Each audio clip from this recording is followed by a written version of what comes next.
আল্লাহর কোরআনের সবচাইতে দামি আয়াত, the greatest verse in the Quran. উবাই ইবনে কাব রাদিয়াল্লাহু তাআলা আনহুকে বিষ্ণু সাল্লাল্লাহু আলাইহি ওয়াসাল্লাম জিজ্ঞেস করলেন, উবাই বলো তো কোরআনের কোন আয়াতটা সবচেয়ে সেরা? উবাই জানেন, তারপরে বললেন আল্লাহু ওয়া রাসূলুহু আ'লাম, আল্লাহ আল্লাহ রাসূল ভালো জানেন। দেখেন কত বিনয়ী ছিলেন সাহাবারা, জেনেও উত্তর দিতে চাইতেন না, ভাবতেন না জানি বিষ্ণুনবী নতুন কিছু আমাদেরকে জানায়। বিষ্ণুনবী আবার বললেন, তুমি কি জানো কোরআনের সবচেয়ে শ্রেষ্ঠ আয়াত কোনটা?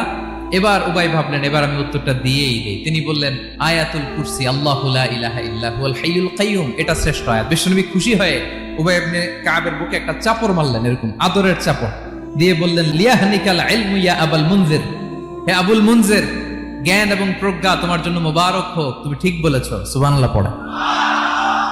তাহলে এই প্রথম ইনফরমেশনটা আজকে জানলাম, কোরআনের সর্বশ্রেষ্ঠ আয়াতের নাম ৬,২৩৬টা আয়াতের মধ্যে থেকে সবচাইতে দামি আয়াত এটা।